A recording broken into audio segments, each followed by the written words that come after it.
తమిళనాడు ప్రతిపక్ష నేత ఉదయనిధి అరెస్ట్ తోటి తమిళనాడులో రోజంతా టెన్షన్ నెలకొంది. విజయ్ త్రిషపై వ్యాఖ్యల కేసులో అరెస్ట్ అయిన ఉదయనిధిని తంజావూరుకు తరలించారు. ఉదయనిధి అరెస్టుతో తమిళనాట రోజంతా టెన్షన్ నెలకొంది. కుట్రపూరితంగా అరెస్ట్ చేశారంటూ డీఎంకే కార్యకర్తలు రోడ్డెక్కారు. తంజావూరులో సీఎం దిష్టిబొమ్మ దగ్ధంతో కొద్దిసేపు తీవ్ర ఉద్రిక్తతలు ఏర్పడ్డాయి. డీఎంకే టీవీకే కార్యకర్తలు పరస్పరం రాళ్లు రువ్వుకున్నారు.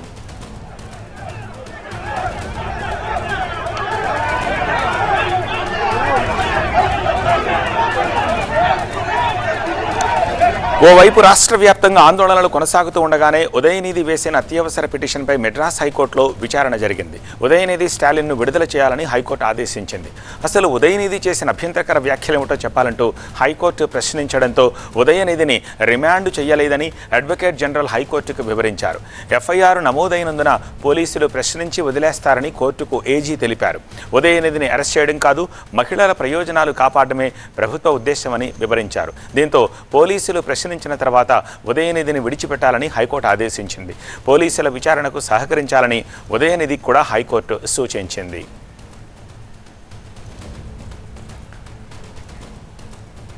మరింత సమాచారం మా ప్రతినిధి మురళి అందిస్తారు. మురళి, డేలాంగ్ జరిగిన ఈవెంట్స్ ఆర్డర్లో చెప్పండి అండ్ రైట్ నో ఏమిటి సిచ్యువేషన్?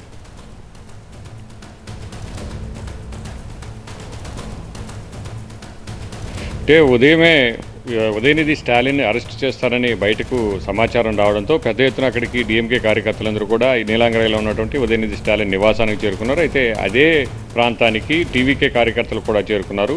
సో డీఎంకే సంఘీభావంగా వస్తే టీవీకే కార్యకర్తలు ఉదయనిధి స్టాలిన్ క్షమాపణ చెప్పాలని అక్కడికి వచ్చారు. అయితే ఆ తర్వాత 10:30కే పోలీసులు అక్కడికి చేరుకున్నారు పెద్ద సంఖ్యలో. సో అప్పటి వరకు కూడా పోలీసుల నుంచి అందినటువంటి సమాచారం ఏంటంటే టీవీకే కార్యకర్తలు ఇక్కడ ఆందోళనకు వస్తారు కాబట్టి భద్రత కోసమే వచ్చామని చెప్పారు. అయితే అప్పటికే ఉదయనిధి స్టాలిన్ అరెస్టు చేయబోతున్నటువంటి సమాచారంతో డీఎంకే రాష్ట్ర వ్యాప్తంగా కూడా ఆందోళనలు చేపట్టింది.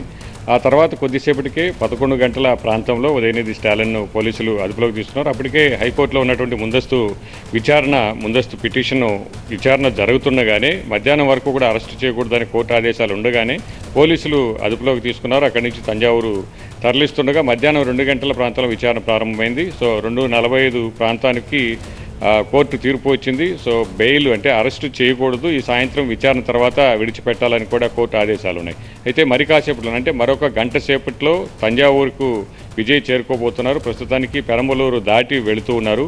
6 గంటల ప్రాంతానికి పోలీస్ స్టేషన్కి వస్తే తంజావూరు సౌత్లో విచారణ జరుపుతారు. సో అది గంట సేపట్లోనే ముగుస్తుందా లేదా మరింత ఆలస్యం అవుతుందా? మొత్తానికైతే ఈ రాత్రికే విడుదల చేయాలని కోర్టు ఆదేశాలు ఉన్నాయి కాబట్టి సో పోలీసులు వీలైనంత త్వరగా విచారణ ముగించి ఉదయనిధి స్టాలిన్ని విడిచిపెడతామని ఇప్పటికే హామీ కూడా ఇచ్చినటువంటి పరిస్థితి ఉంది. సో మరోవైపు తంజావూరు మొత్తం కూడా ఎక్కడికక్కడ పోలీసు భారీ భద్రత ఏర్పాటు చేశారు. అక్కడ ఉన్నటువంటి పాఠశాలలు అన్నీ కూడా పూర్తిగా ఇప్పటికే సెలవులు ప్రకటించి మధ్యాహ్నం నుంచే కూడా అన్ని పాఠశాలకు సెలవులు ప్రకటించారు.